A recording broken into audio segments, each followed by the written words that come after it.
Hello दोस्तों, स्वागत है आपका हमारे चैनल यूपी एग्जाम क्विज़र में। दोस्तों, आज के वीडियो में हम 17 जून से संबंधित उत्तर प्रदेश करंट अफेयर और इसके अलावा यूपी एग्जाम्स के लिए मोस्ट इंपॉर्टेंट करंट अफेयर के क्वेश्चंस को डिस्कस करेंगे और हर एक क्वेश्चन से रिलेटेड आपको फैक्ट भी बताएंगे। और वीडियो के अंत में हम आपसे ये क्वेश्चन भी पूछेंगे जिसका जवाब आपको कमेंट बॉक्स में देना है। और अगर आपको इसकी PDF डाउनलोड करनी है तो आप हमारे टेलीग्राम ग्रुप से इसकी PDF डाउनलोड कर सकते हैं। टेलीग्राम ग्रुप की लिंक आपको वीडियो के डिस्क्रिप्शन में मिल जाएगी। तो चलिए शुरू करते हैं। आज का सेशन शुरू करने से पहले हम कल के क्वेश्चंस का रिवीजन करते हैं। कल का पहला क्वेश्चन है, हाल ही में जारी centre for world university ranking में IIT कानपुर किस स्थान पर रहा? इसका जो करेक्ट आंसर है वो है ऑप्शन नंबर बी, 818। अगला क्वेश्चन है, हाल ही में उत्तर प्रदेश के किस जिले में अंतर्राष्ट्रीय स्तर के बस अड्डे के बनाए जाने की घोषणा की गई? इसका जो करेक्ट आंसर है वो है ऑप्शन नंबर ए, अयोध्या। अगला क्वेश्चन है, खबरों में रहा जेना 6.0 क्या है? इसका जो करेक्ट आंसर है वो है ऑप्शन नंबर बी, रोबोट। अगला क्वेश्चन है, भारतीय मूल के किस पत्रकार ने पुलित्जर पुरस्कार 2021 जीता है? इसका जो करेक्ट आंसर है वो है option number C, Megha Rajagopalan. अगला क्वेश्चन है, किस राज्य सरकार ने कोविड-19 महामारी पर लोगों में जागरूकता बढ़ाने के लिए युवा शक्ति कोरोना मुक्ति अभियान शुरू किया है? इसका जो करेक्ट आंसर है वो है option number B, Madhya Pradesh. अगला क्वेश्चन है, आयुष मंत्रालय ने योग के लिए कौन सा मोबाइल एप्लीकेशन लॉन्च किया है? इसका जो करेक्ट आंसर है वो है ऑप्शन नंबर ए, नमस्ते योग। और दोस्तों, कल के वीडियो में हमने आपको इंटरनेशनल योगा डे वो मिस्टेक से 24 जून बता दिया था, लेकिन आपको कंफ्यूज नहीं होना है। जो अंतर्राष्ट्रीय योग दिवस है वो 21 जून को ही मनाया जाता है। ठीक है, जो अंतर्राष्ट्रीय योग दिवस है वो 21 जून को ही मनाया जाता है। अगला क्वेश्चन है, यूरोपीय अंतरिक्ष एजेंसी किस वर्ष तक शुक्र ग्रह के लिए एनविजन मिशन लॉन्च करेगी? इसका जो करेक्ट आंसर है वो है ऑप्शन नंबर सी, 2030। अगला क्वेश्चन है, लॉन्च पुस्तक होम इन द वर्ल्ड के लेखक कौन है? इसका जो करेक्ट आंसर है वो है option number B, Amartya Sen.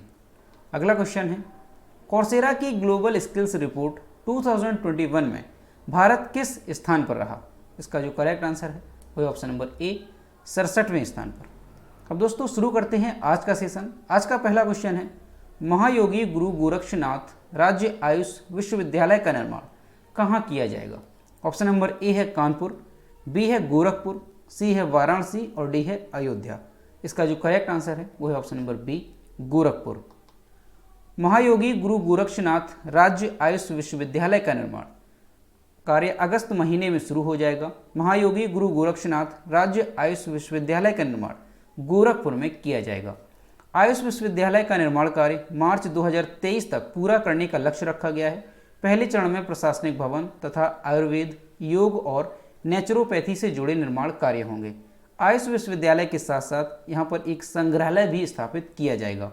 तो दोस्तों, आपको ध्यान रखना है कि जो महायोगी गुरु गोरक्षनाथ राज्य आयुष विश्वविद्यालय है इसका निर्माण कहाँ पर किया जाएगा? तो इसका निर्माण गोरखपुर में किया जाएगा। और इसका निर्माण कार्य का जो लक्ष्य है वो पूर्ण निर्माण का लक्ष्य 2023 तक रखा गया है कि इसे 2023 तक इसका निर्माण कार्य कर लिया जाएगा। और दोस्तों, ये जो आयुष विश्वविद्यालय के साथ एक संग्रहालय स्थापित किया जाएगा, तो इस संग्रहालय में किस चीज़ की जानकारी दी जाएगी? तो इस संग्रहालय में आयुर्वेद, होम्योपैथ व यूनानी चिकित्सा विधाओं के उद्भव और विकास के साथ साथ इनके सैद्धांतिक तथा क्रियात्मक पक्षों की पूरी जानकारी दी जाएगी। और ये जो संग्रहालय है इसमें प्राचीन चिकित्सा विधाओं से जुड़े आचार्यों के योगदान का भी संकलन करने के इसमें निर्देश दिए गए हैं। तो ये जो है संग्रहालय भी यहाँ पर स्थापित किया जाएगा, तो ये भी आपको ध्यान रखना है।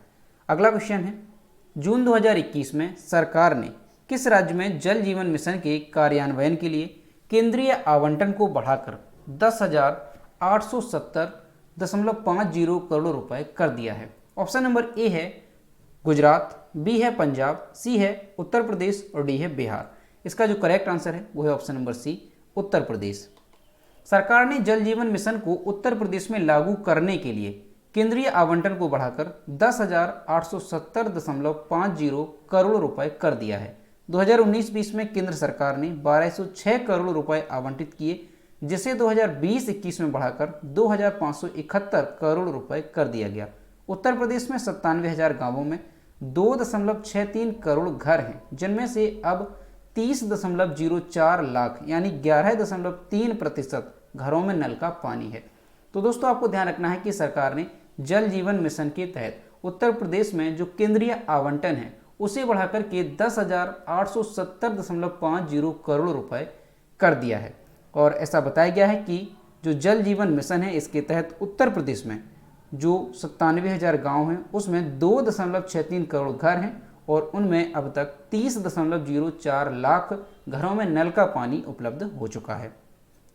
अगला क्वेश्चन है, हाल ही में किस राज्य सरकार ने 1 जुलाई से सभी सरकारी प्राथमिक एवं उच्च प्राथमिक विद्यालयों को शिक्षकों एवं कर्मचारियों के लिए खोलने के आदेश जारी किए हैं?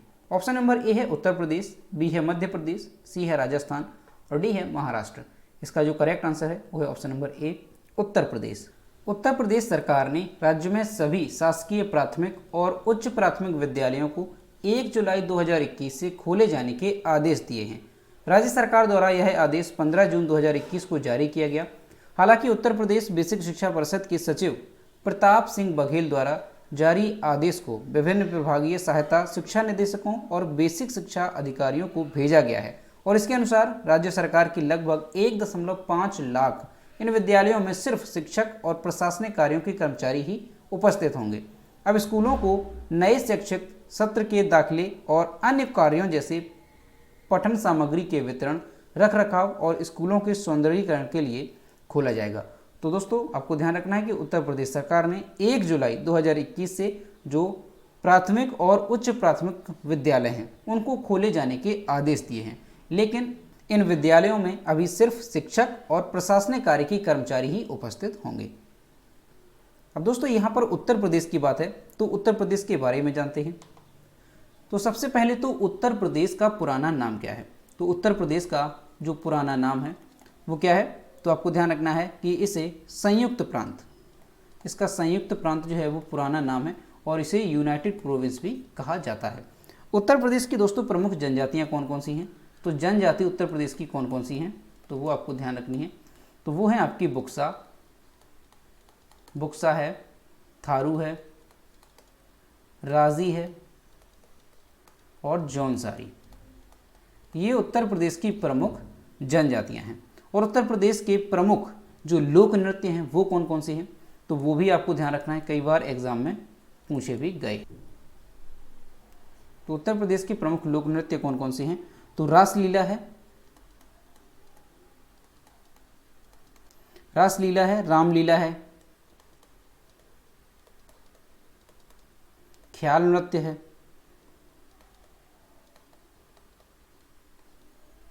और इसके अलावा जो नौटंकी स्वांग नृत्य, नौटंकी है, स्वांग नृत्य है, चरकुला है, ये उत्तर प्रदेश के प्रमुख लोक नृत्य हैं। और दोस्तों उत्तर प्रदेश का जो शास्त्रीय नृत्य है वो भी काफ़ी महत्वपूर्ण है और कई बार एग्जाम में भी पूछा गया है। तो आपको ध्यान रखना है कि उत्तर प्रदेश का जो शास्त्रीय नृत्य है वो कौन सा है? तो कथक उत्तर प्रदेश का शास्त्रीय नृत्य है। ये आपका मोस्ट इंपॉर्टेंट है, ये आपको अच्छे से ध्यान रखना है। और इसके अलावा उत्तर प्रदेश के जो प्रमुख मेले हैं वो कौन कौन से हैं? तो उत्तर प्रदेश के मेले कौन कौन से हैं? बटेश्वर मेला है, ये आगरा में लगता है। नौचंदी मेला ये मेरठ में लगता है। कुंभ मेला ये प्रयाग में लगता है। देवी पाटन मेला बलरामपुर में लगता है। कबीर मेला मगहर में लगता है और देवा मेला ये बाराबंकी में लगता है। और दोस्तों इसके अलावा भी उत्तर प्रदेश में कई सारे प्रमुख मेले हैं और उसके लिए हमने एक अलग से एनिमेशन ट्रिक्स पर आधारित वीडियो भी बनाया है। तो उसकी लिंक आपको वीडियो के डिस्क्रिप्शन में मिल जाएगी, तो वहाँ से आप उस वीडियो को देख सकते हैं। वो काफ़ी इंपॉर्टेंट वीडियो है। तो ये सारी चीज़ें उत्तर प्रदेश से संबंधित आपको अच्छे से ध्यान रखनी है। अगला क्वेश्चन है, बॉलीवुड के जाने माने किस अभिनेता एवं सामाजिक कार्यकर्ता का 97 वर्ष की उम्र में निधन हो गया? ऑप्शन नंबर ए है नाना पाटेकर, बी है चंद्रशेखर वैद्य, सी है परेश रावल और डी है सतीश कौशिक। इसका जो करेक्ट आंसर है वो है ऑप्शन नंबर बी चंद्रशेखर वैद्य। रामानंद सागर की रामायण में सुमंत का मशहूर किरदार निभाने वाले दिग्गज एक्टर चंद्रशेखर वैद्य का निधन हो गया। चंद्रशेखर ने 50 के दशक में अपने करियर की शुरुआत एक जूनियर आर्टिस्ट के तौर पर की थी। कई फिल्मों में जूनियर आर्टिस्ट का रोल निभाने के बाद चंद्रशेखर कई फिल्मों में हीरो के तौर पर भी नजर आए और बाद में एक चरित्र अभिनेता के तौर पर उन्होंने अपनी पहचान बनाई थी। उन्होंने साल 1954 में औरत तेरी ये कहानी से एक्टिंग की दुनिया में कदम रखा था। तो दोस्तों आपको ध्यान रखना है कि जो रामानंद सागर की रामायण थी उसमें जो मशहूर सुमंत का किरदार इन्होंने निभाया था चंद्रशेखर वैद्य, इनका जो है हाल ही में निधन हो गया है और इनसे संबंधित आपको ध्यान रखना है।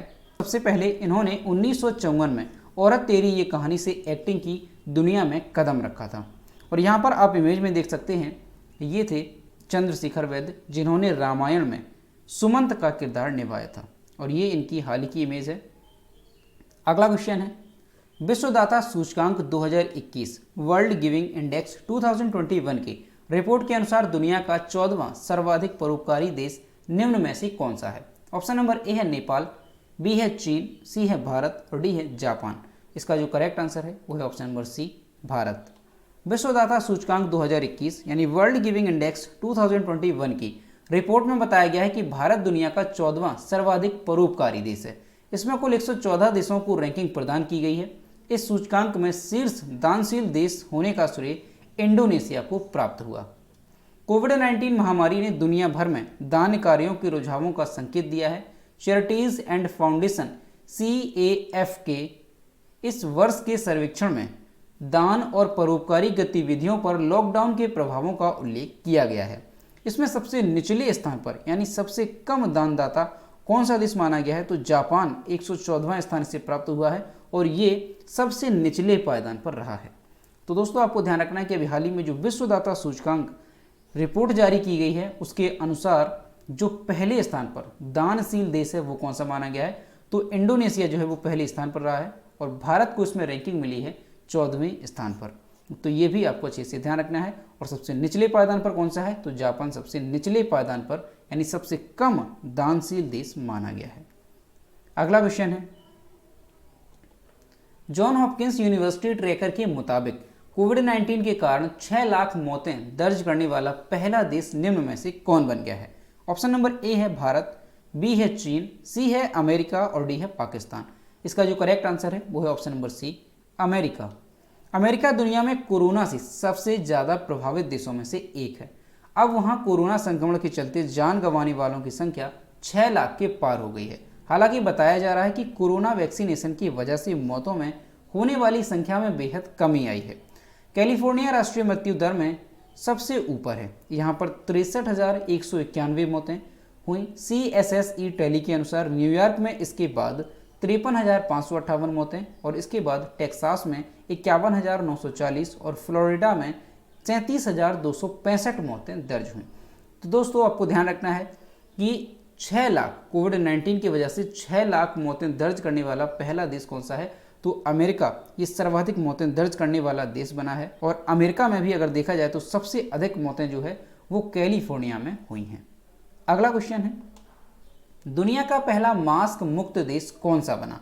ऑप्शन नंबर ए है जापान, बी है इजराइल, सी है चीन और डी है नेपाल। इसका जो करेक्ट आंसर है वो है option number B Israel. Corona काल के तहत इजराइल दुनिया का पहला मास्क मुक्त देश बना। 15 जून 2021 से इजराइल में मास्क लगाने का नियम खत्म कर दिया गया, जबकि इजराइल देश में अंतर्राष्ट्रीय उड़ानों से आने वाले व्यक्तियों को मास्क लगाना अनिवार्य होगा ताकि देश में कोरोना वायरस ना कर सकें। तो दोस्तों आपको ध्यान रखना है कि मास्क मुक्त देश कौन सा बन गया है पहला इजराइल। इसने मास्क लगाने का जो प्रतिबंध है उसे हटा दिया है और 15 जून से ये जो आदेश है वो प्रभावी हुआ वहाँ पे। अगला क्वेश्चन है किस IIT संस्थान द्वारा विकसित विस्फोट प्रतिरोधी हेलमेट ने NSG पुरस्कार जीता। ऑप्शन नंबर ए है IIT कानपुर, बी है IIT दिल्ली, सी है IIT रुड़की और डी है इनमें से कोई नहीं। इसका जो करेक्ट आंसर है वो है option number C IIT Roorkee. IIT Roorkee के प्रोफेसर शैलेश गोविंद गणपुले के द्वारा विकसित विस्फोट प्रतिरोधी हेलमेट के लिए उन्हें NSG काउंटर IED और काउंटर टेररिज्म इनोवेटर अवार्ड 2021 से सम्मानित किया गया। NSG counter IED award NSG के द्वारा वार्षिक पुरस्कार का दूसरा संस्करण है जो कि गुड़गांव के मानेसर में राष्ट्रीय सुरक्षा गार्ड परिसर में आयोजित कराया गया था। प्रोफेसर शैलेश गोविंद गणपुले के द्वारा विकसित विस्फोट प्रतिरोधी हेलमेट भारतीय जवानों को युद्ध एवं लड़ाई के समय सुरक्षा प्रदान करेगा। तो दोस्तों आपको ध्यान रखना है कि आईआईटी रुड़की के जो प्रोफेसर हैं शैलेश गोविंद गढ़पुले, इनके द्वारा विकसित जो विस्फोट प्रतिरोधी हेलमेट है तो उसके लिए इन्हें एनएसजी काउंटर आईईडी और काउंटर टेररिज्म इनोवेटर अवार्ड 2021 से सम्मानित किया गया है। अगला क्वेश्चन है, जून 2021 में किस राज्य के मुख्यमंत्री ने राज्य में 10 नई कमांडो बटालियन स्थापित करने की घोषणा की है? ऑप्शन नंबर ए है सिक्किम, बी है असम, सी है मेघालय और डी है नागालैंड। इसका जो करेक्ट आंसर है वो है option number B, Assam. Assam के मुख्यमंत्री हिमंत बिस्वा शर्मा ने राज्य में 10 नई कमांडो बटालियन स्थापित करने की घोषणा की है। नए उभरते हुए अपराधों से सख्ती से निपटने के लिए एनएसजी की तुलना में पेशेवर कमांडो बटालियन का गठन किया जाएगा। कमांडो बटालियनों को तिनसुकिया के जिले और बोडोलैंड प्रादेशिक क्षेत्र में असम नागालैंड सीमा जैसे संवेदनशील और महत्वपूर्ण क्षेत्रों में तैनात किया जाएगा। तो दोस्तों आपको ध्यान रखना है कि असम के मुख्यमंत्री हिमंत बिस्वा शर्मा ने राज्य में 10 नई कमांडो बटालियन स्थापित करने की घोषणा की है। अब यहाँ पर असम की बात है तो असम के बारे में जानते हैं। यह है मैप में असम। असम की कैपिटल है दिसपुर। असम के चीफ मिनिस्टर हैं हिमंत बिस्वा शर्मा और असम के गवर्नर हैं जगदीश मुखी। और दोस्तों आपको ध्यान रखना है कि असम में अभी हाल ही में 2 नए राष्ट्रीय उद्यान घोषित किए गए हैं। जो 6वां राष्ट्रीय उद्यान था वो असम का था रायमोना राष्ट्रीय उद्यान, और जो 7वां राष्ट्रीय उद्यान घोषित किया गया है वो कौन सा है तो देहिंग पटकाई वन्यजीव अभ्यारण्य को 7वां राष्ट्रीय उद्यान घोषित किया गया है। और दोस्तों अगर राष्ट्रीय उद्यान के मामले में देखा जाए तो पहले स्थान पर है मध्य प्रदेश, दूसरे स्थान पर है अंडमान निकोबार द्वीप समूह, ये दूसरे स्थान पर है, और असम जो है ये तीसरे स्थान पर हो गया है राष्ट्रीय उद्यान के मामले में। तो तीनों आपको ध्यान रखने हैं। और दोस्तों असम में लोकसभा सीटों की संख्या कितनी है तो 14 लोकसभा सीटों की संख्या है और राज्यसभा सीटों की संख्या है 7। ये भी आपको ध्यान रखना है। अगला क्वेश्चन है, हाल ही में अशोक पंगड़िया का निधन हो गया, बताइए उनका संबंध किस क्षेत्र से था? ऑप्शन नंबर ए है अभिनय, बी है खेल, सी है राजनीति और डी है चिकित्सा। इसका जो करेक्ट आंसर है वो है ऑप्शन नंबर डी, चिकित्सा। देश के प्रख्यात न्यूरोलॉजिस्ट डॉक्टर अशोक पंगड़िया का 71 वर्ष की उम्र में निधन हो गया। वह राजस्थान के शीर्ष सरकारी अस्पतालों में से एक एसएमएस अस्पताल की न्यूरोलॉजी विभाग के प्रमुख थे।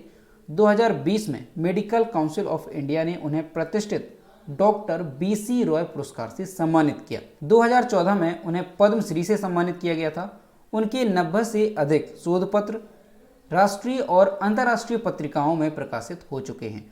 तो दोस्तों आपको अच्छे से ध्यान रखना है कि देश के जो प्रख्यात न्यूरोलॉजिस्ट डॉक्टर थे अशोक पंगड़िया, इनका 71 वर्ष की उम्र में निधन हो गया है और इन्हें 2020 में प्रतिष्ठित बीसी रॉय पुरस्कार से सम्मानित किया गया था। ये भी आपको ध्यान रखना है। और 2014 में इन्हें पद्मश्री से नवाजा गया था। तो दोस्तों ये थे 17 जून से संबंधित उत्तर प्रदेश करंट अफेयर और इसके अलावा यूपी एग्जाम्स के लिए मोस्ट इंपॉर्टेंट करंट अफेयर के क्वेश्चन जो कि हमने डिस्कस किए। अब हम देखते हैं कल के वीडियो का क्वेश्चन जो हमने आपसे पूछा था। तो ये है कल का question, the times most desirable women 2020 ranking में शीर्ष स्थान पर कौन रही? इसका जो करेक्ट आंसर था वो ऑप्शन नंबर सी था, रिया चक्रवर्ती। और लगभग सभी स्टूडेंट्स ने इसके सही जवाब दिए। और मैं आपसे हर रोज़ कहता हूँ कि जो भी क्वेश्चन आपसे पूछा जाए तो सभी लोग उसका आंसर जरूर किया करो। तो ये है आज का क्वेश्चन, किस अभिनेता ने फ्री आईएएस कोचिंग स्कॉलरशिप पहल संभवम शुरू की है? ऑप्शन नंबर ए है सोनू सूद, बी है सलमान खान, सी है अक्षय कुमार और डी है अमिताभ बच्चन। तो इसका जो भी करेक्ट आंसर है वो आपको कमेंट बॉक्स में बताना है। तो दोस्तों अगर आपको आज का वीडियो पसंद आया हो तो वीडियो को लाइक करें, शेयर करें और अगर चैनल पर नए हैं तो चैनल को सब्सक्राइब करना ना भूलें। तो मिलते हैं नेक्स्ट वीडियो में। Thank you.